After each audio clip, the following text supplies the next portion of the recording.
Hello friends, welcome back to my M creative channel. Friends, अगर आपको मेरी story अच्छी लगती है तो प्लीज़ लाइक से सब्सक्राइब करना ना भूलें। सूरज धीरे धीरे ढल रहा था।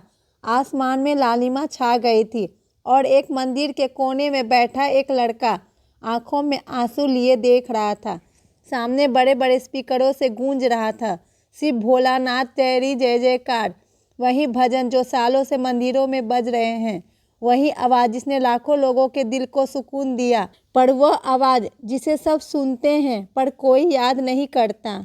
लड़के की मुठ्ठियाँ कस गई। उसने धीरे से कहा, सब सुनते हैं, सब गाते हैं, पर कोई ये नहीं कहता कि ये भजन गाने वाला कौन था। गुलशन कुमार एक आम इंसान थे। किसी बड़े घर में जन्म नहीं लिया, बस एक छोटी सी दुकान थी दिल्ली की दरियागंज में।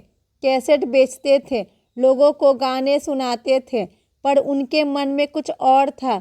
उनकी सोच थी, अगर संगीत को हर इंसान तक पहुंचाना है तो इसे महंगा नहीं, सस्ता बनाना होगा। और वहीं से शुरू हुआ टी सीरीज़ का सफ़र। सस्ती कैसेट, अच्छे भजन और आवाज़ जो दिल तक पहुंच जाए। धीरे धीरे गुलशन कुमार का नाम हर घर में गूंजने लगा। मंदिरों में उनके भजन बजने लगे। लोगों की सुबह शिव भजन से शुरू होने लगी और उन्होंने बॉलीवुड में भी अपनी पहचान बना ली। लेकिन सफलता जितनी तेज़ी से आती है, दुश्मन उतनी ही जल्दी बढ़ने लगते हैं। साल था 1971। गुलशन कुमार की ज़िंदगी अब सिर्फ भजन तक सीमित नहीं थी। वह एक बड़े संगीत सम्राट बन चुके थे।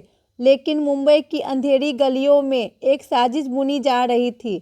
पैसा का खेल था, संगीत की दुनिया में दबदबे का सवाल था, और सबसे बड़ी बात, अगर गुलशन कुमार जिंदा रहा तो बहुतों का खेल खत्म हो जाएगा। वो आखिरी दिन 12 अगस्त 1971, मुंबई का एक मंदिर, वही मंदिर जहां गुलशन कुमार रोज दर्शन करने जाते थे।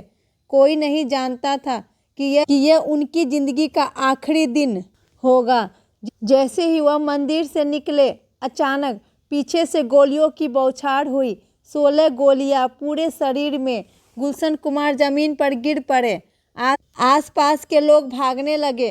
कोई मदद को आगे नहीं आया। उनके होठों पर सिर्फ एक ही शब्द था, भगवान। और कुछ मिनटों में भजन गाने वाला इंसान खुद हमेशा के लिए खामोश हो गया। सब भूल गए, समय बीता।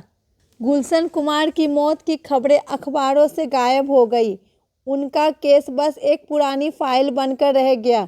पर उनके भजन, वो आज भी मंदिरों में बजते हैं। लोग गाते हैं, जय गणेश देवा, पर कोई ये नहीं कहता कि इसे हम तक लाने वाला कौन था।